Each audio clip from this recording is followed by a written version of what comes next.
ሄሉዬና ያብ ማለት ነው። ምን አለ ለነገ እንኳን ብታሳድሩት። ያብ የኔ ሄሉዬ ውዴ የኔ መባባል ጀመሩ ካሁኑ። አረ በህግ አምላክ ቢያንስ እንኳን ለነገ አሳድሩት እንዴ።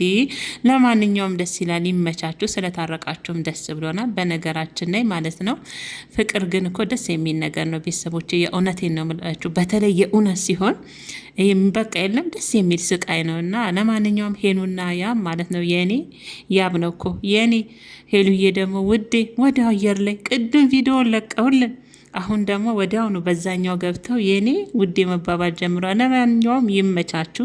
እኔ ግን በሳቅ ነው የሞትኩት የእሱንና የእሷን ኮሜንት ሳይ እግዚአብሔርን ሳኩኝ ማለት ነው። እና ማንን ለማስቀናት ነው? እናንተ ግን ስነስርዓት ብትይዙ ጥሩ አይመስላችሁም? ያብና ሄሉ ማለት ነው። ለማንኛውም ጥሩ ነው የኔ ውዴ፣ ደስ ይላል። ይቀጥል እንግዲህ ፍቅራችሁ ያብብለናል። ቢያንስ እንኳን ለእኛ ስትሉ እንኳን ለነገ ብታደርጉት።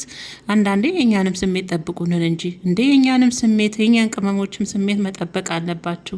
እና ሄሉዬ እንግዲህ እንደተለመደ ያው በጥስ ቅንጥስ እያለች ነው እንግዲህ ከመሸ ማለት ነው። ያው ፍቅር ሲኖር እኮ አቤት የምታደርጉት ነገር ሁሉ አይታያችሁም እኮ የእውነቴን ነው የምላችሁና አሁን በአሁን ሄሉሻዬ ወዝሽ ተመለሰ በቃ።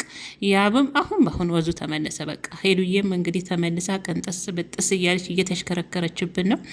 ይመቻችሁ እንግዲህ ፍቅራችሁ ያብ ቢስመር ብለናል። ከዚህ በኋላ ግን ያው ጸብ አንፈልግም በቃ።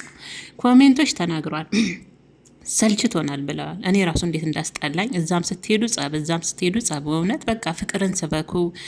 ፍቅር ማለት ምን እንደሆነ ዋጋው ትልቅ እንደሆነ። ከዛ ደግሞ ያው ሄሉዬ መችም ያው ለፕራንክ አትታሚ ማለት ለፕራንክ አትታሚ። አንዳንዴ ደግሞ ፈታ ዘና።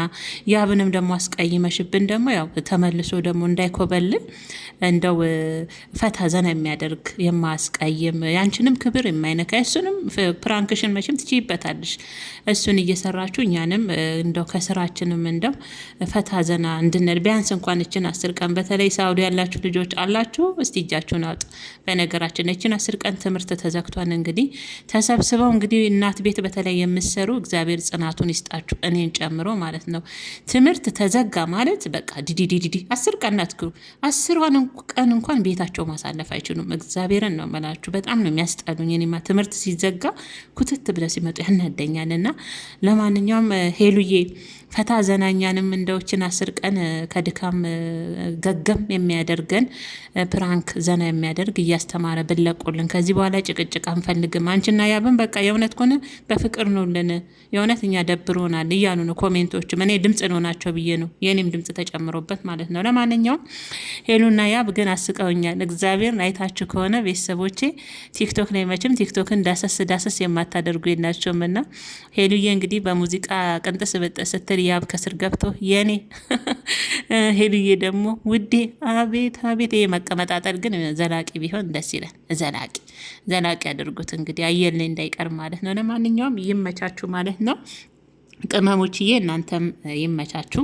ለእናንተም ደግሞ ፈጣሪ ደስ የሚል የህይወት አጋራችሁን ይስጣችሁ። ወረት የሌለበትን ሰላም ለሀገራችሁም ሆነ እኔም ጨምሮ ያብቃን ማለት ነው። በያላችሁበት ሰላማችሁ ጤናችሁ ብዝት ይበልልኝ። የሄሉዬ ተከታዮች የኔም ተከታዮች ሆናችኋል። በጣም ነው መወዳችሁ። ቤተሰብ ለምታደርጉኝንም በጣም ከልብ አመሰግናለሁ። እግዚአብሔር ያክብርልኝ። ቪዲዮንም እንግዲህ እንደተለመደው ላይክ፣ ሰብስክራይብ እያደረጋችሁ የደውላ ምልክት እያጠቆራችሁ ቤተሰብ እንድትሆኑ በአክብሮትና በትትና በድጋሚ ጋብዛለሁ። ነገ ደግሞ አዲስ ነገር እነ ሄሉ የሚይዘው ብቅ እስከሚሉ እኛም ቀበል አድርገን ይዘን ብቅ እስከምንል በያላችሁበት የዓለም ዳርቻ ሰላማችሁ ጤናችሁ ብዝት ይበልልኝ ማለት ነው። ሰላም እደሩልኝ። እንግዲህ እችኑ እንዳያመልጠኝ እኮ ነው።